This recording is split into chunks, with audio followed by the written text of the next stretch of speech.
মা বারবার ডাকছেন, আয়ান ওঠ বাবা, ফজরের আজান হয়ে গেছে।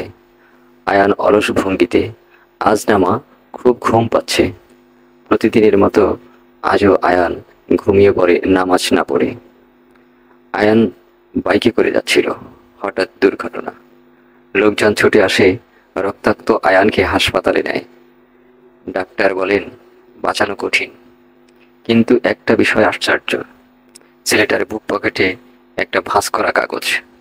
এটা ফজরের নামাজের নিয়ত। মা কাঁদতে কাঁদতে বলে, ও চুপচাপ নিজের মধ্যে নামাজ পড়তে শুরু করেছিল, জানতাম না। আল্লাহ বলেন, তোমরা আমাকে স্মরণ করো, আমি তোমাদের স্মরণ করব।